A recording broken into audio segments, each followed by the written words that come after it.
You're listening to the Kazual Sportz Show. Palmer stepping away at first. Palmer extending the play. Nobody there. Crosses the field. Larry Fitzgerald. Fitzgerald is going to take it into Green Bay territory. The show exclusively known as the voice of the Arizona Cardinals fan club, the Bird Gang. Fitzgerald inside the 30, the 20. There Fitzgerald. It's insane. Now with your host, Earl Burnett, a.k.a. Casual E. Bird Gang on 3. 1, 2, 3. Bird Gang. Welcome back into the Casual House Bird Gang, Suns Nation. All you wonderful sports fans out there, it is another week starting the Kazual Sportz Show. And we have been graced with after 3 long, gruesome weeks of losing, man, we get to come back in and talk about a win for a change. Yeah, man. Too far in between, you know what I mean? It's not supposed to be that far in between, but nevertheless, we're going to talk about a Cardinals win today. But you want to join us and be part of this show, go ahead and hit us up on our 4 major outlets on social media, of course. That would be Facebook and Facebook Live, Instagram, Twitter, and, of course, our YouTube page, all with the same tag. Excuse me. Kazual Sportz, that's Kazual, and the Z's at the end of the word sports.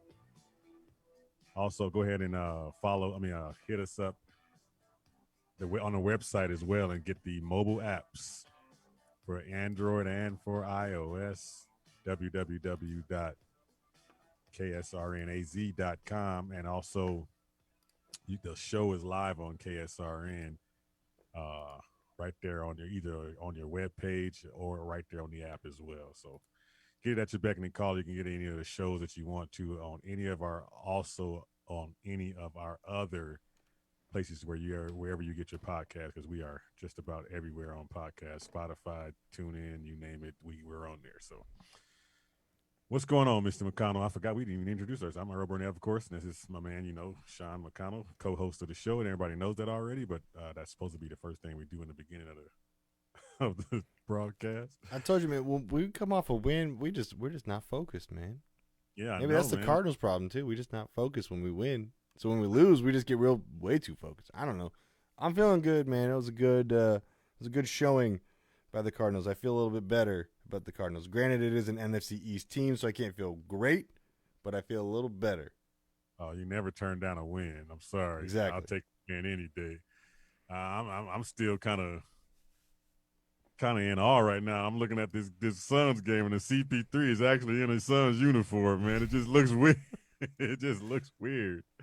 I'm sitting there going, wait a minute. Am I finna wake up or something? I know he's in the down times of his career probably, but still, it just feels like, man, he actually came here, man. It's like really weird. It just looks weird. But anyway, they're in a battle with the Jazz right now, 41-39, and both those teams are at full strength right now, and they're going at it. That's a potential playoff series this year. Oh yeah, man. I'm looking at it. They are battling too. It's like this West is gonna be something else, man. It's gonna be tough in this West. This show is also brought to you by the good folks of CASA. Of course, every week we give that information out about CASA, court-appointed special advocates, where you can sponsor a child in the foster system or represent them in the courts system for foster care, or you can actually be a foster parent if you want to do that as well. Go ahead and give them a look at their website if you want more information about that. It's at www.voicesforcasachildren.org. voicesforcasachildren.org. So, man, Donovan Mitchell's doing his thing, Booker's doing his thing, and just look, this NBA is back, man. Yeah, I'm excited. It's not in a bubble. No, it's not in a bubble. That's a quick turnaround. I'm still kind of scared about the quick turnaround, but this Suns Jazz thing, I feel like we're going to be saying this a lot. Suns against Jazz, it's a great matchup. They match up well. They got a lot of the same skill set players. Right. They're a little bit more expecting. We're going to be a little bit more surprising. This is going to be a fun little rivalry, I think. That the Suns Jazz usually don't have a rivalry. Like we've peaked at different times throughout our history. This will be fun. This isn't like Suns Lakers or or Suns Spurs. This might be a new fun thing with Mitchell and Booker going back head to head. I think you might be on to something because I think it's got something to do with everybody that was competing in that bubble. And so when you think about rivalries now, you look at this Jazz, and you also got to throw the Denver Nuggets in there with Murray. Yeah, absolutely. That they seem the same. All these three teams seem like they got the exact same roster. Like that superstar, the up and coming superstar that's holding it down for their team with a bunch of pretty good pieces around them, and man can score like crazy. So here we go. So, and this kid out here can shoot the freaking rock, man. Oh yeah, Langston Galloway. This dude can straight light it up. He's very efficient. He is lighting it up right now. So. Oh, let me turn this thing off, man. I'm gonna be all distracted trying to see this. Go to the game cast on ESPN. Yeah, Don't do the game cast because otherwise I would be stuck on this. Yep, you're gonna be on it way too much. You used to be watching it, staring off into the distance while we're talking. Yeah, I right. Come on like, now. What is he talking about? Who is he looking at? If you're watching on Facebook Live, you see my eyes drifting over to the side. Like I got that Suns game up, but I just turned it off. But. Man, after 3 straight weeks, ever since the Hail Murray, we hadn't talked about a Cardinal win. We get to speak on a Cardinal win tonight. But before we do that, let's find out what else is going on in this world of sports. What's going on? What's going on? Yeah, what's going on? What's going on? In the casual house. Man, what's going on is that thing coming in loud. Coming in hot, baby. Let's go. Coming in hot. That sucker came in real hot. Right now, of course, the Jazz and the Suns are going at it for the second time in 2 days. The Jazz won the first matchup, of course, preseason, and it looked exactly like a preseason game. I really didn't care too much about the score. I didn't really care too much about anything other than, seeing how these teams going to gel together. And I look at this Suns team, man, and they got an abundance, and I mean it, an abundance of shooters on this team. Oh, yeah. I mean, what'd you expect? It's James Jones. He's a shooter. He's going to build it with shooters, man. Exactly. We are overloaded with shooters, man. I'm like, what?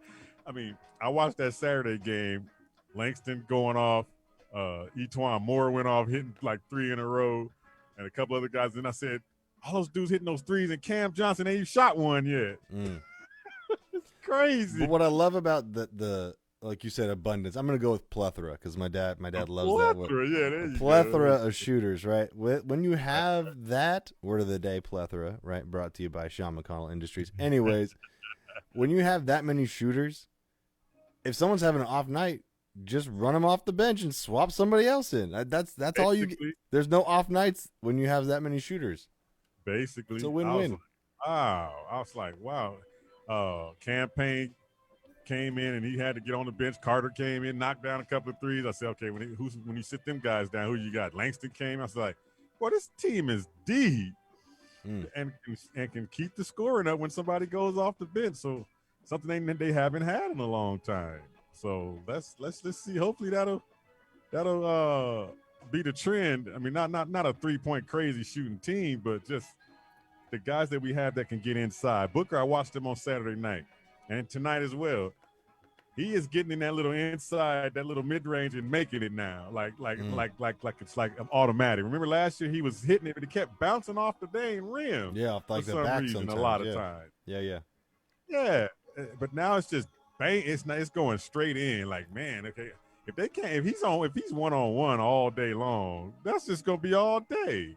But we're thinking football. We're thinking like it's like Hopkins 1-on-1. Like this is, I mean, basketball's different, right? It's a little different. 1-on-1 is whatever you're gonna do. 1-on-1 is 1-on-1, but if you 1-on-1 with somebody and you run into a screen or a pick or whatever you want to call it, I don't know, but he can get his own shot anytime he gets ready to. Booker can, and now you throw CP3 in there, and I get to see how he operates this team, and they are, man, shooters are spread out, and CP3 can still score the ball too. So it's going to be pretty interesting to see what goes on in this West, man. But Javon Carter looks more comfortable. I saw that on Saturday.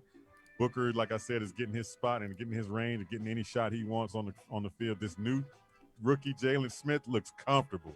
Really like comfortable. He's been here already. Yeah, he's a baller. he come out firing threes too. He can hit the three too. I'm like, wow. I just like how He's active balling. he is. He's very active. I Sticks love that. Sticks is active, and I think the fans are gonna love this kid. I mean, Mm. he looked like Urkel and mixed a cross between Urkel and Blank Man. Oh my But goodness. he tight though. Sticks got it. One thing I noticed about him and the other guy Jones, very very active in the paint. Mhm. Oh my goodness, they're very active in the paint. They do not allow any shots to come in there without them being contested. It's nice to see. Yeah, my point exactly, because our number one pick doesn't do that. And here I go. I don't want to start this year banging on Aiden. And let me Season back isn't to- even fresh yet. I don't want to get Suns Nation all up in an uproar, and we ain't even started the season yet.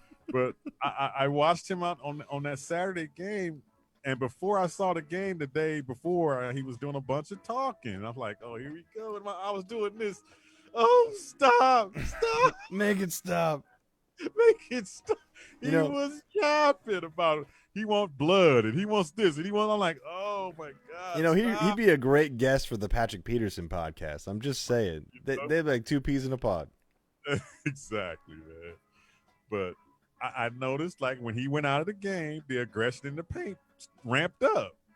And I'm just telling you the truth. That's what I noticed. He said he wanted blood. He didn't say he wanted to cause the blood.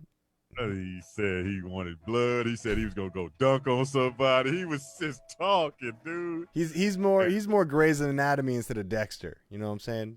I'm just saying the aggression and the aggression changed energy wise in the paint when Aiden went to the bench, because you start seeing guys coming in laying it up, and he's too late getting over there, or he's trying to stay with Gobert, don't know how to play Gobert and the rim at the same time. But these other guys come in there and do it with no problem. I'm like, what is that? Why is that? So what do you think? You think they're gonna dangle him around as a trade piece, possibly? You think it's that bad? No, he's not that bad. Not yet. I think over the course of the time he'll start to see those other guys doing what they do. Like, man, I gotta. He was tired. I could see that. A lot of guys were running tired because of that altitude down there they play in, and everybody was kind of in a huff and puffing with their hands on their knees. And I get that. That's the first game coming back, whatever. So I wasn't really trying to, come down too hard on him. But I just noticed how he's late in the paint when it's contesting shots.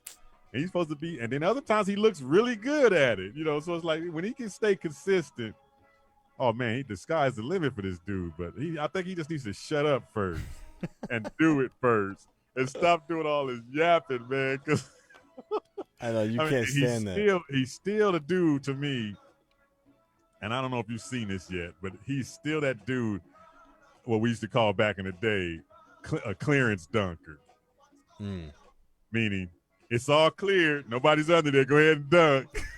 And that's when he dunks the basketball. He doesn't want to get undercut. I get it. Because I get that too. You don't want to get undercut, you don't want to get hurt or whatever, but still, that's what the aggression everybody wants to see. You dunk on somebody. When you dunk on somebody, it's not coming off a CP3 lob. It's coming off of you putting your back to the rim, pushing somebody out of the way, and go over somebody. Yeah, And we haven't seen that. I want to see him rip the rim off.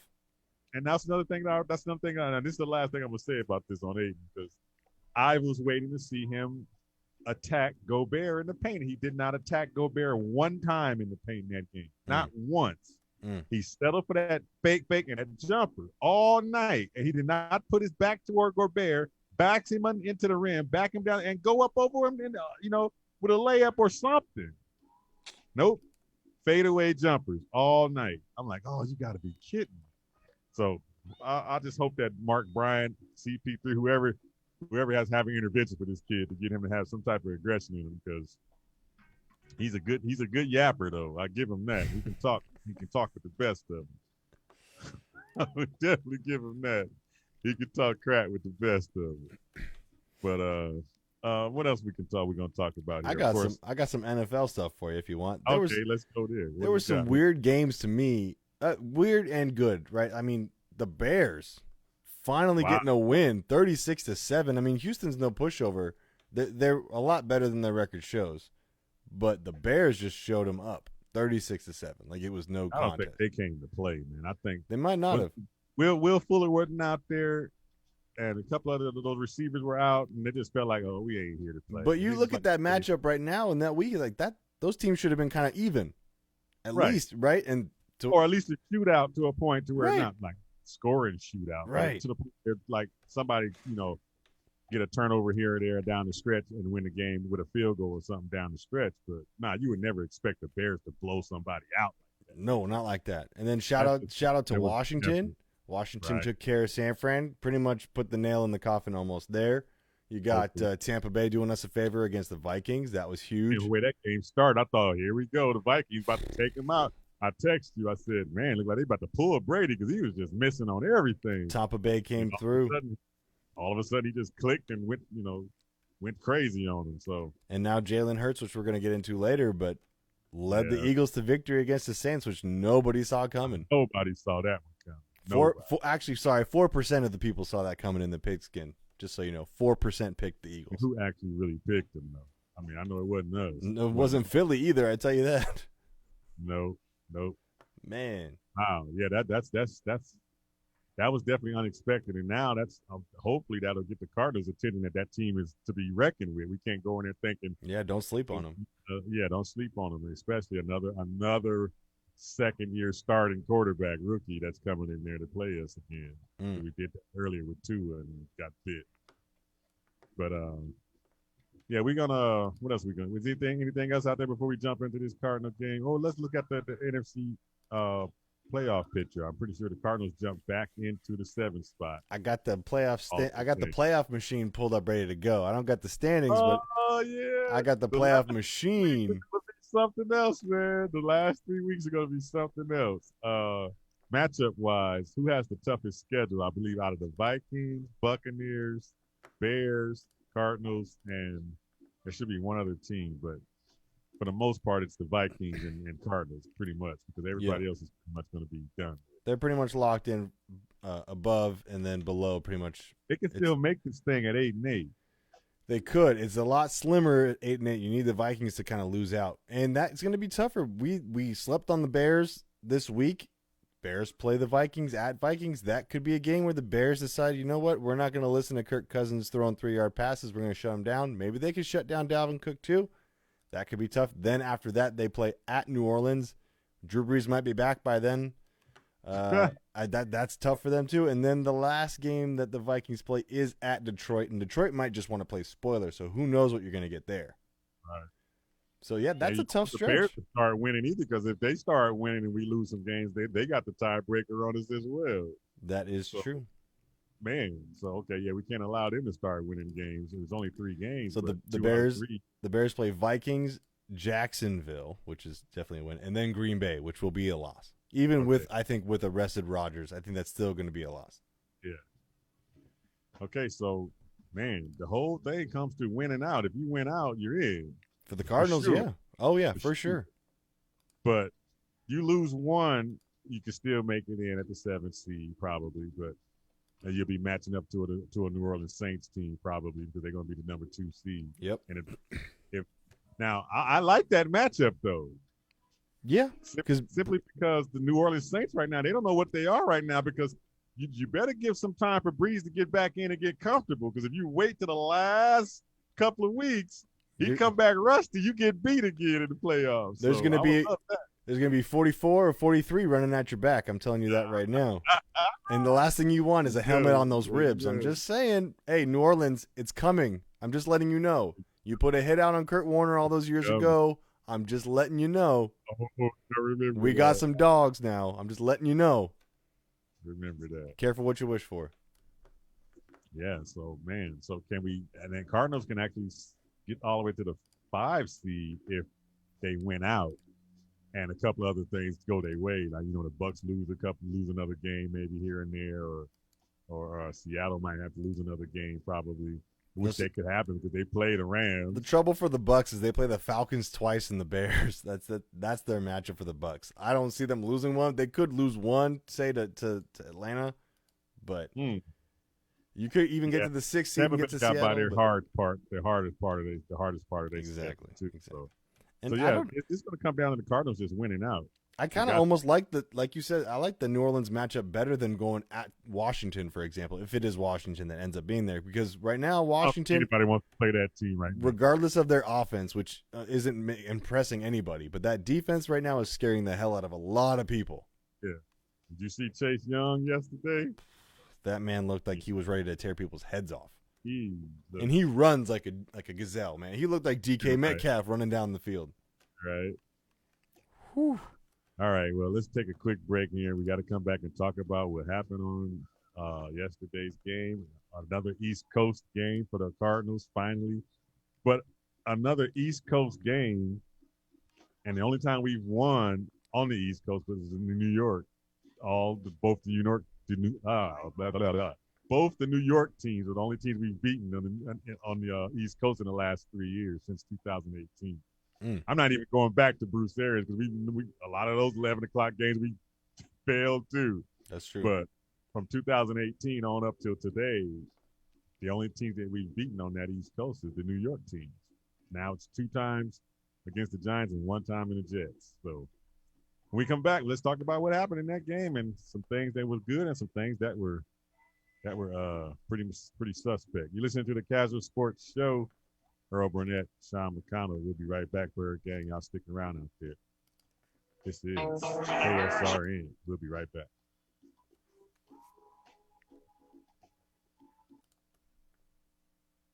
We're going to take a little break, but we'll be back in a while, so don't nobody go nowhere.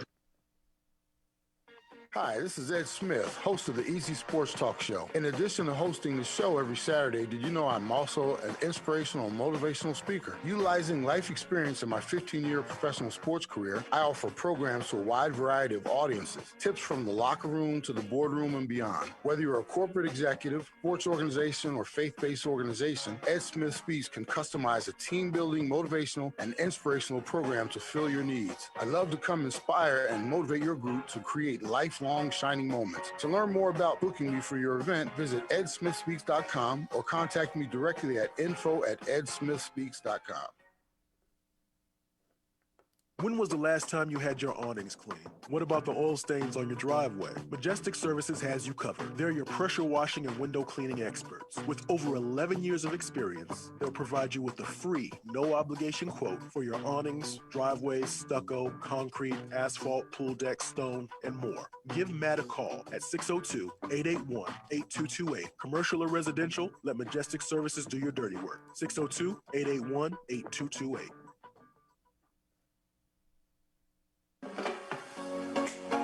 You're listening to the best internet radio station on the web, KSRN, Arizona.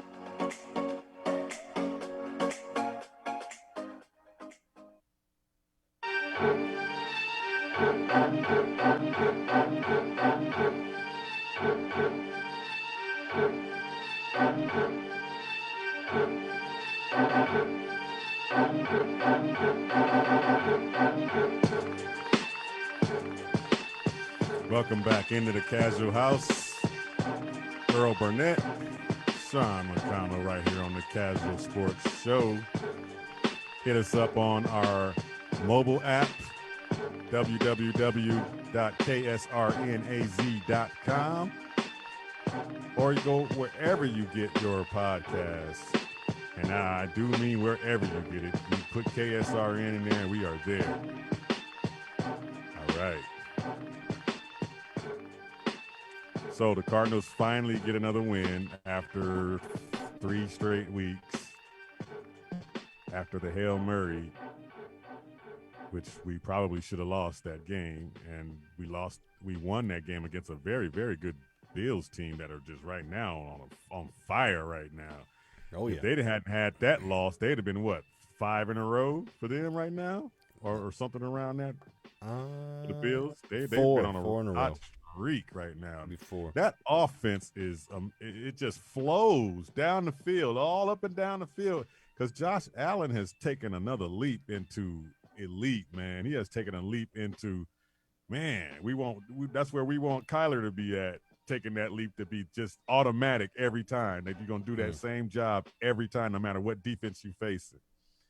And I think that's what this game came down to and helped us kind of see something because I thought for sure we would struggle with this defense, the Giants. I thought we would struggle with that defense, and to a point we almost did because I can't say it was a struggle. Actually, I just think they're a good defense, and they're going to get stops. That's what they do.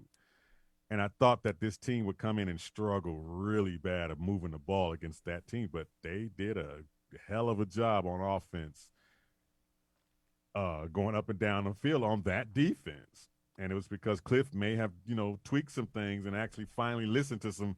I think he's listened to some media people out there because a lot of people was asking questions about, don't you think you should try this and try that? He said, yeah, we might. Okay, see, he might listen to somebody, but whatever he did, he allowed some things to change to get that offense back in a rhythm or back to where they were flowing up and down the field like they were doing earlier in the season. I'm not going to give him that much credit yet that he's listening and adapting and changing because we've seen it and then we've seen him take it away for 3 weeks, right? We've seen the change and then he's taken it right back and said, no, I'm doing it my way. The one thing that I will say, though, that did change, Kyler Murray looked comfortable and ready to run the ball again. And that, to me, was the real cog in this game, at least for the offense. The actual thing that affected the game more than anything was, 7 sacks on Daniel Jones? He was like a rag doll out there, just getting shoved, pushed, kicked, didn't matter. It was 8 total. 8. Yeah, Snowman. 5 from Hassan, 2 from Gardak, and 1 from the Junkyard Dog. Good grief. Yeah, man, that was a heck of a defensive game as well too. I mean, we already knew. We said it in the neutral zone that offense wasn't going to scare anybody, and they didn't. So I wasn't worried about what that offense was going to do. In fact, I think they only crossed the 50-yard line into our territory once when they got that scoring, when they got the 7 points, and that they shouldn't have got because the defense kind of just laid back a little bit and gave up that. But it was that one Golden Tate 39-yard reception, which was the team leader, 39 yards in one reception for Golden Tate. Yikes. You take that away as a shutout. So I mean, it pretty much was a shutout anyway. But I mean, let's look at this game from another. I mean, let's look at this team from another. I mean, from this standpoint, we saw that game against a good defense. Now you're going to be facing some pretty good defenses on the way out, as far as having to win out. Now that you faced a pretty tough defense and stood up and went through them, do you see the Cardinals being able to do that to a Philly, to a San Francisco, and to a Rams team coming up? Because those are some pretty stout type like defenses that are going to give you some problems. So in other words, we're in the 7th spot for the playoff. Do they really look like a playoff team to you? And can they go up and down the field like they used to on some of these defenses? There's been games where you think, yeah, this is a playoff team, right? I mean, we all bought the hype. We thought it. We saw it. We were looking at it. Those were in all the wins. Of course. The scary part's in all the losses. And all the losses is where things go, no, they're not. They're definitely not.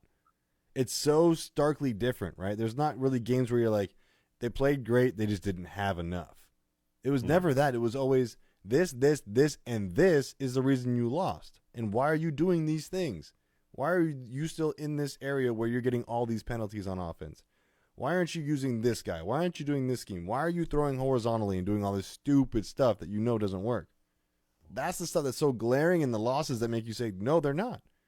But if they can learn to adapt and play to their competition and mold their schemes around their competition, then yes, they are. But it's so wishy-washy, this team. But see, there's the key where you keep saying, and everybody keeps saying that same thing. If they can learn, we're at week 14, right? That's what I'm saying. They haven't done it by now, and I keep thinking that. Wait a minute, what can we change if we haven't done it by now?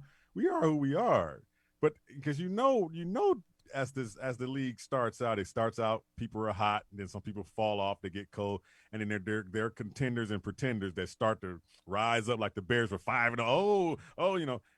Somebody always falls off and prove themselves that they were a pretender. At least 2 teams do.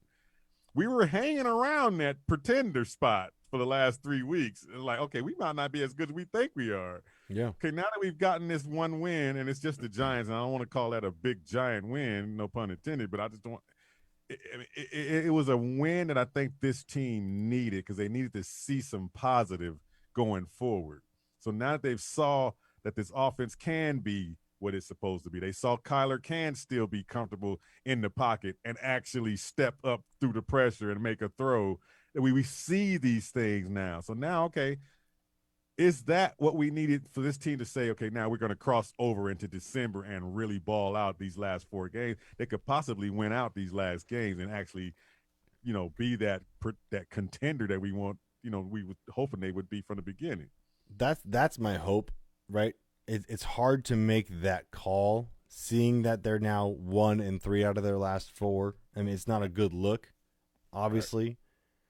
My hope, my gut, my fanhood says yes, they're going to make that leap. I'm going to say they're going to win 3, not 4, right, of the last 4. They're going to probably, I think, maybe drop that Rams game. But my hope is that they do take care of business, finish off the Niners, who are reeling. I mean, that Washington loss was tough for them. And the Eagles, who now have some rejuvenation, but so did the Giants. They had rejuvenation. Right. And Jay mentioned it in our group chat. The momentum is for both of these teams. The Cardinals now are back on track, or so they believe, and the Eagles now have hope because Wentz isn't throwing the ball. So there's hope on both sides. The Eagles still technically have a chance to make the playoffs, and that is what's going to keep them alive. Yeah, every game, like I said in the text, every game takes on its own identity, and I don't like to put teams in places, because if you were doing that, I mean, because remember I said in the text, hey, does this mean that we are really better than Seattle? Because the Giants just handled them like last week, didn't let them score. That's a dang good offense that they kept down last week. So are the Cardinals better than the Seahawks because they can handle the Giants? But every game takes on its own identity. And we're going to get into that Philly game coming up, because I think that's going to be a total different dynamic that we are faced with, because it's another one of those quarterbacks. And this kid might be looking more to run first before you can pass it. And we don't do too good with that quarterback coming out of the backfield. But what has been the actual changes of why this team all of a sudden looked? I don't want to say they were fabulous, but they looked better. I mean, was it the Buddha in the locker room speech? Was it the Patrick Peterson extra meetings that they're talking about? Everybody having extra meetings during the week and trying to get everybody to talk. And I mean, is it really all about just Kyler running? Did that just flip the whole thing just like that? I mean, I'm not an employee. I'm not a teammate, so I can't tell you the vibe that was being felt in all these meetings that was being had, right? Because it is important, and it does speak to some leadership that we were all saying is lacking extremely. So kudos to Buddha and Pat for saying something, anything. Having Larry back, even just knowing that 11 is back, sometimes that's just enough to see that guy on the field and just know, like, yo, that's 11. That's a dude. That's the guy. He's still here. That type of stuff can do it. But seeing Kyler run, because all of a sudden that was so absent for the last 3 weeks. It wasn't like the game planned us out of it. He just didn't do it. Right. He didn't do it. So seeing that, I think, is enough, because that's what keeps you dangerous. That's what keeps you on edge. The Giants almost looked like they didn't expect Kyler to run. And he ran. And it was like they had no answer for it. It wasn't huge. He didn't light him up, torch him, but it did enough to keep him on. Those key first downs with those runs, a lot of runs too. So, and 136 yards for DeAndre Hopkins. That helps too. Yeah, he got moved around, which Cliff moved him around finally, and people were expecting him on one side. He would go to the other side. He'd come across the field, actually on a crossing route. It's like, wow, they moved him around. He still gets to the side of the field he likes, but whatever. They got 8 snaps with Kyler under center too, and that looked pretty cool as far as a actual play where he faked, play action. Like, I'm like, wow, that looked like an offense. That didn't look like air raid. That looked like an NFL offense, So we'll see how that goes. But he had 10 runs for 52 yards technically. I mean, because of course he had to kneel down, so it took it down to 47. But technically, he had 10 runs for 52 yards rushing, averaging 5 yards per carry, but he picked up a couple of 3rd and 3, picked up a 3rd and 5 or something like that. So those are key runs. And it wasn't any there was one time and they had a design play and a penalty stopped it, because he would have scored on that play probably. Yeah. But other than that, it was no design runs. It was pretty much off scramble. And I thought coming into this game, after watching this game, I thought the offensive line did a good job at giving him time to throw the ball and go through his progressions and to get time to step up in the pocket, get time to see what he's looking at, and then know, okay, it's time to run. He knew when it was time to run. He wasn't just forcing the issue. It was, I got to take off because there's nothing else, it wasn't nothing down the field. And he did a good job of that because the O-line did a good job at blocking for him. Offensively, other than that, what else stood out to you as far as the offense goes? Well, yeah. O-line. What about the running game to you with Drake? Drake was great to see. I mean, 80 yards, 23 carries. It wasn't like a stat stuffing day for him, but it was good. And finally to see a running back jump over the pile, put his hands, put the ball over the line was great. But like you were saying about Kyler making his progressions, it's almost like I'd never seen Kyler turn his head before. Like it was weird seeing him actually turn his head and look around and see guys and then go, yeah, no, they're all covered. I'm going to take off and get this first down. Yep. That's great to see too. Yeah, he's the passing quarterback. Everybody, running makes him just unique and dynamic. Yes, but have you noticed in some of his pressers, he kind of shies away. He doesn't like being said that about this running thing that he has to run for them to be successful. He doesn't want to hear that. No, because he doesn't want to be classed as that same old running quarterback only. Is why he's successful, because he's a running quarterback or a runner first, as opposed to him being a pocket passer that he can pass the ball. Think back to the Seattle game. What was the one thing that made Kyler smile? The first Seattle game. He smiled. It was a big thing nationally. You see Kyler Murray's got the ball. He's about to pass it, and he smiles because he sees something. Oh, yeah, because he had Hopkins one-on-one. That's what makes Kyler Murray happy, getting the ball to a man that's on a one-on-one. Come on. It's not running down for the first down.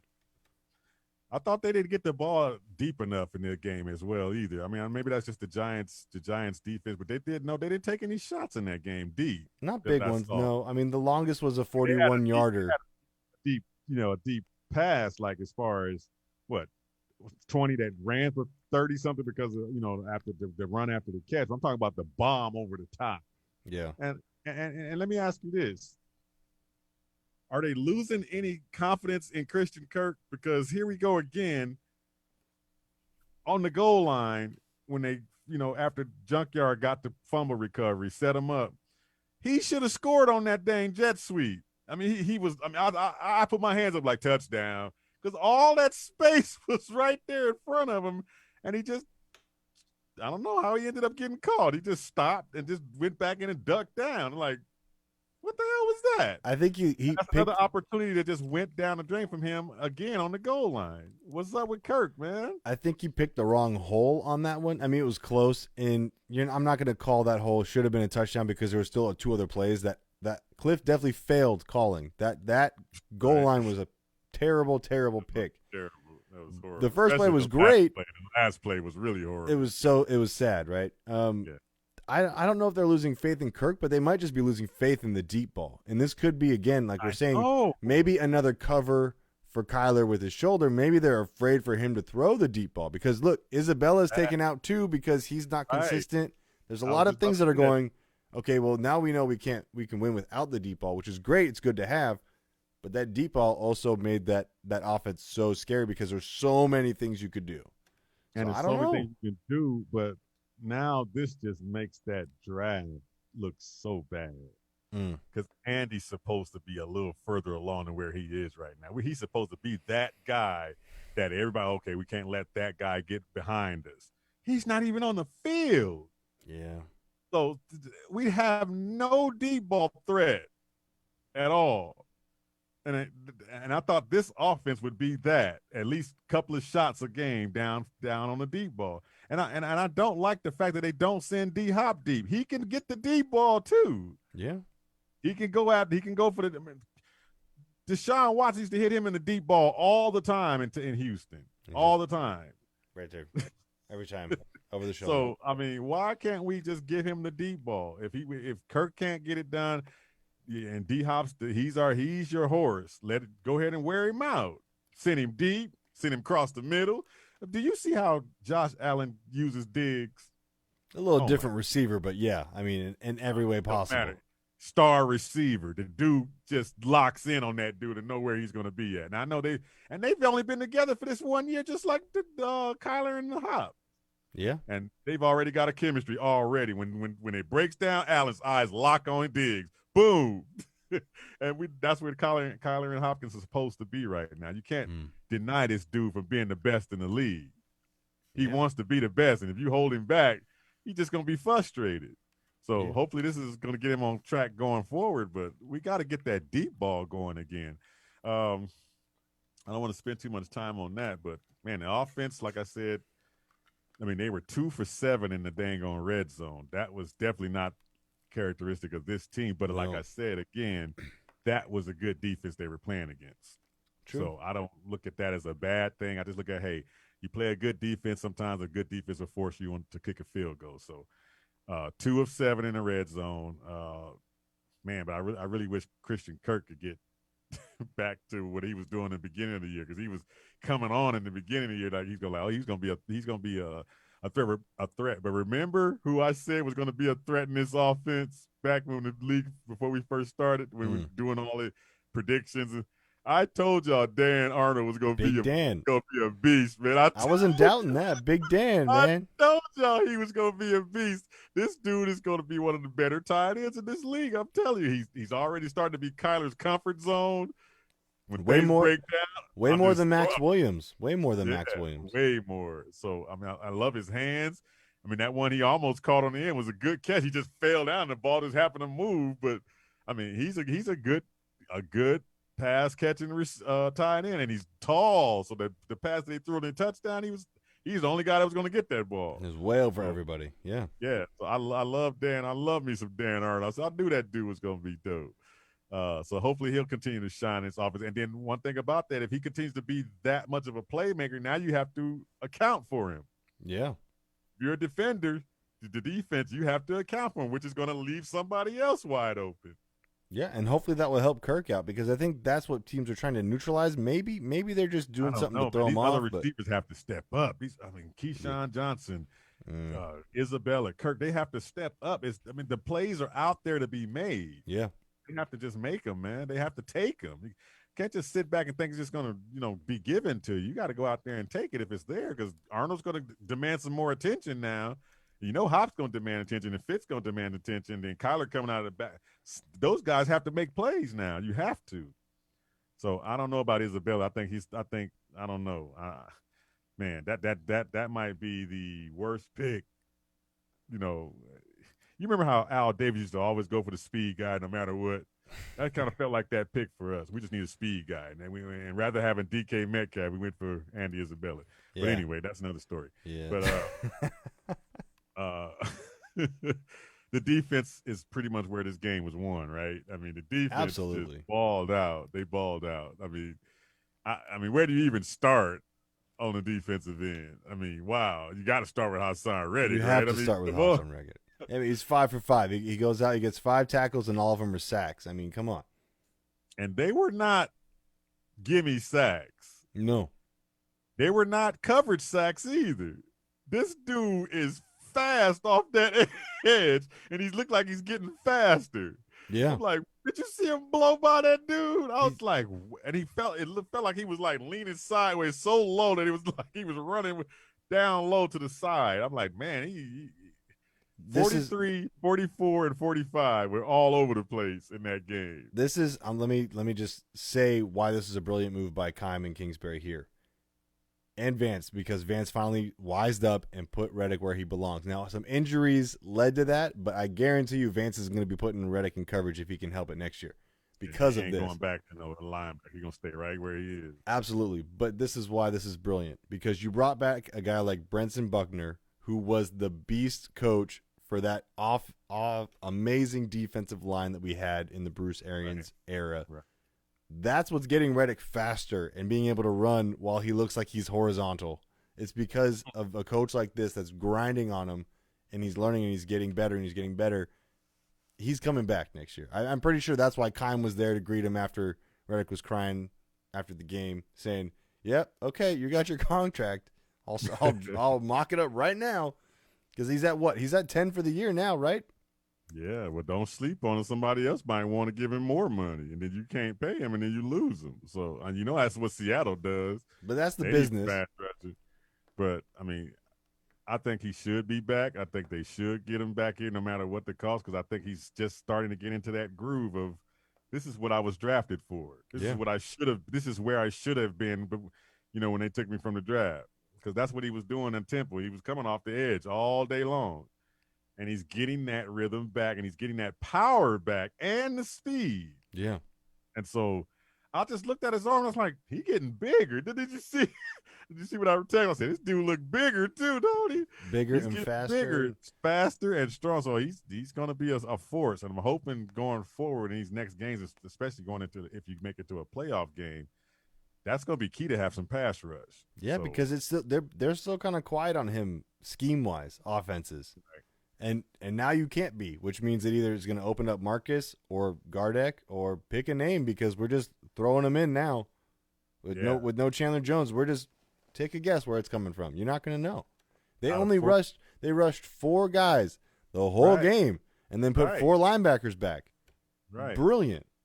43, 44, and 45. How do you even start to rotate those guys now? Because you got to give Gardeck some time. And this dude, I mean, wow, what a story. I mean, he just took one position on special teams and has turned himself into a pass rusher just because of how he plays the game. Yeah. You cannot deny him some time. He got 2 sacks in that game, and it wasn't garbage time. He went and got legit 2 sacks. Yeah. So he's been with his hair on fire since they put him, and they only put him in there every once in a while. It's like, and I think somebody's got to take Kennard's place, because Kennard has not done a thing since he's been here. I think the reason why, though, is his size. So Gardeck's size hurts when it comes to run defense, right? Because he's right there on the line, and maybe that's why Kennard's in there. Maybe they're swapping them for defense or for run and pass. But to that point, New York didn't have a lot of great running backs, right? To play with. They don't have Saquon, obviously. Morris didn't get a lot of playing time, only got 3 carries. The Giants total had 78 yards rushing. That's not a lot. It's not a lot.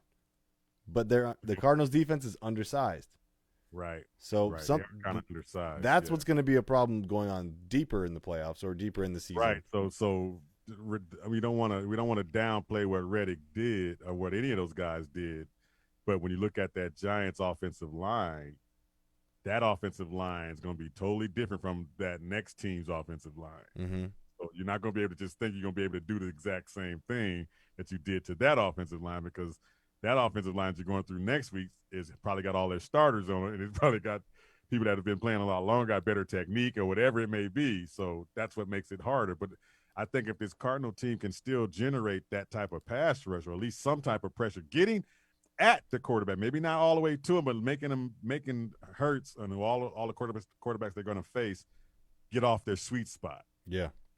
And that's what we've been lacking the last 3 to 4 weeks.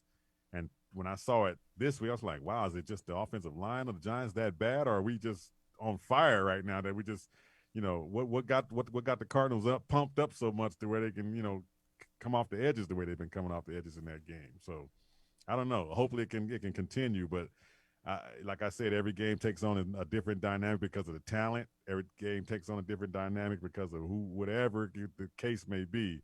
You can't expect the same thing from each game. Right. We'll see how that goes, but hopefully they can still get that pressure with those 4, because you're going to need some more of those linebackers spying Hurts, because Hurts is going to be running all over the field. Literally design plays of him to coming out of that backfield, because he only had 160 yards passing. That's not going to hurt you passing the ball. He's not going to kill you passing the ball. Right. He's going to hurt you being that dual threat running the ball.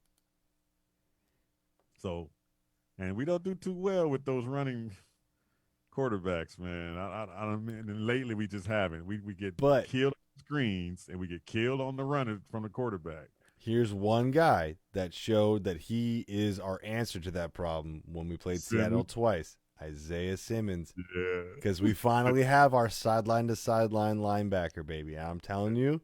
So he just spied for Hurts all day then. He didn't even have to ask Coach. He didn't say, Coach, what's my assignment? He already knows. I got one guy. Right.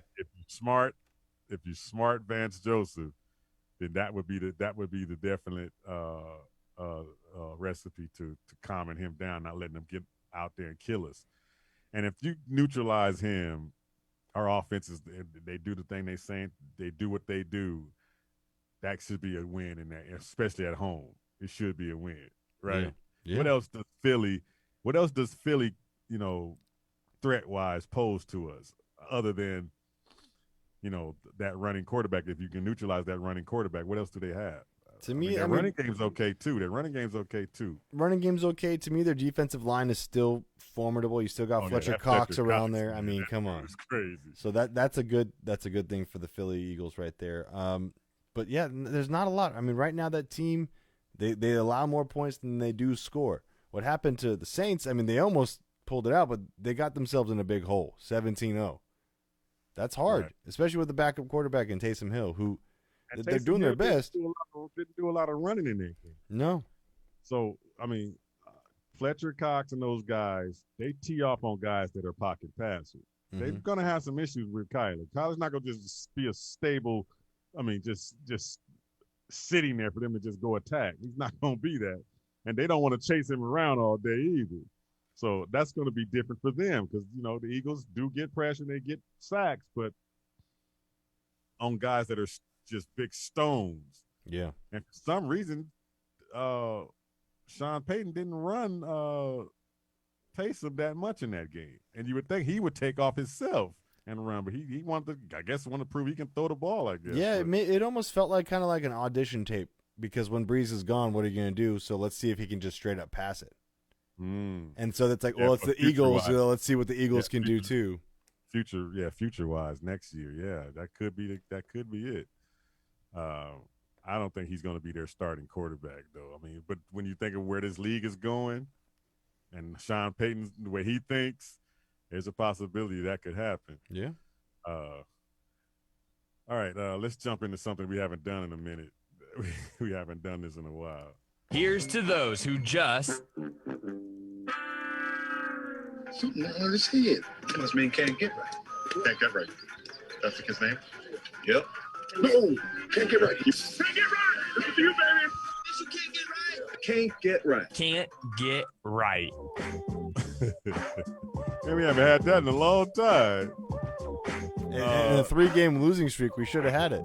I know. We should have had that on there. Yeah. There's a lot of things that we couldn't get right in that game or in that stretch. But yesterday's games were kind of like you said earlier, weird. Yeah.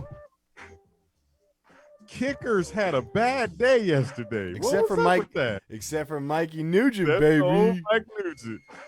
Kickers had a bad day yesterday. 10 missed easy kicks and 4 of them extra points from guys that don't miss. Thank you, Vikings. Thank you. From guys that don't miss. Even tonight, Parkey from Cleveland, I think, or one of them teams tonight missed the field goal that was like 30-something yards. I'm like, wow, what's going on with the air? When one kicker starts missing, they all start missing or something. What is it? Yeah, it's a foot infection. It's fungal. And they were missing extra points and 30-yard field goals all day yesterday. I thought, like, what the heck is going on with the kicking game? Hey. And then, of course, you got to throw in that massacre that happened at the Territorial Cup. My gosh. What the heck happened to Arizona? 70-7. Really? Were they that bad? Or did they just come in here and say, we don't want to play for this dude no more and just gave up? That's what it looked like to me, man. That's not even giving up. That's not even showing up. It's like they weren't even on the field. 70? That's an Alabama score against a cupcake team, not a territorial cup. Not a territorial cup. Yeah. Wow. No. Jaden Daniels sat out there, the whole second half? Took a nap, got a foot massage, went and got some Jamba Juice. And they were playing all these freshman kids that was just, hey, we get time. They had the Chinese kid came in there and got him a touchdown and everything. I'm like, man, they were just clowning. It's like, wow, how do you not show up for the territorial cup? Well, that's always been at least a competitive battle, no matter what the two teams looked like coming in. They would always battle each other. Was ASU really that much a better team than U of A? I mean, yes. And if so, why it hasn't shown when they played USC and UCLA? Hey, it's a whole different thing playing in the Territorial Cup. Lives are on the line. All right, as someone is now sent off and out. You're welcome, U of A fans. You're welcome. But and who else can't get right? We talk kicking. Let's throw our man in there. Back soreness, really, Zane? I saw somebody. They use that as an excuse to say, we don't want you out there this week. Let's just say you got some back issues. I saw somebody put the injury report and they changed it. Instead of back, it said head. Nuh-uh. Yeah. Oh, man. That's brutal. That's brutal. And right now, the Suns can't get right. End of the third. They're down 17. I know it's preseason. They're down 17. I don't think they're playing anybody. Preseason game. They're just trying to play all the people. Booker's got 24. That's all I'm saying. Well, we'll see. That's going to take a while to get that ship, totally on the same page. But, man, now they were just in the game. They were up like 3 points last I checked before halftime. Should have kept the game on, man. I don't know what you were doing. I don't know who told you to turn it off. Who else can't get right? Mr. Kyrie Irving cannot get right, man. This dude is always causing some controversy over nothing. Why is that? Over nothing. Uncle Drew just does what he does. It is your job. You're in the entertainment business. It is your job to speak to the media. That's what you're supposed to do. Sorry, you should have thought about that before you got into this thing. I mean, but if you got the money to keep paying the fine, do what you got to do. But come on, dude, just stop causing all the trouble and just do what you got to do. That's crazy. I'm just here so I won't get fined. I'm just here. I had some other stuff that I wanted to look at too. Some stuff went down in history on this same day in sports. I don't have time to play the intro because our intro to that is like really long. But, I don't know who made that. It's like 3 minutes. I don't know how the hell I ended up making a 3-minute intro. But back on this same day, December 14th, 1958, Pat Summerall kicked a game-winning field goal against the New York Giants for the New York Giants against the Cleveland Browns at Yankee Stadium. What? They used to play at Yankee Stadium. I didn't know that. Football at Yankee Stadium. I didn't know that. So that was pretty interesting. I said, I know the name Pat Summerall. That's the dude that do all the, used to call the games with John Madden and all those, back in the day. Yeah. 1980, Minnesota Vikings passed for 456 yards against the Cleveland Browns, winning 28-24. 456 yards in 1980. That must have been big back in the 80s. Yeah, in the 80s, because they were, the passing wasn't like it is right now. 88 was a pretty good year, too. NBA Miami Heat wins their first game ever, 89-88 over the Clippers. Man, after 17 straight losses, they were the expansion team, 17 straight losses, and they finally got a win over the Clippers in 88. 88 was a pretty good year, man. I think if I remember correctly, and I'm just guessing, I think I'm right, but I remember that was the debut of The Simpsons and Married with Children. I was -2 years old. It's -2. The Simpsons and Married with Children. Now, the Married with Children is off the air, but The Simpsons are still going. Maybe not new shows, but maybe they are still doing new shows. Yeah. They're older than me. Yeah, they are. They started in 88. I remember that. I don't know why or how, but I just remember that debut. They came on right back to back from each other. Married with Children and The Simpsons came on first, then Married with Children out after them. Premiered in 88. Don't ask me how I remember that, but I'm that old, I guess. 1996, on this same day in 96, the Heisman Trophy, Danny Werfel.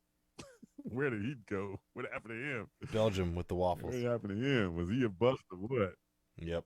2 years later in 98, Ricky Williams, and of course 09, Mark Ingram, and of course 2019, the same day last year, Joe Burrow.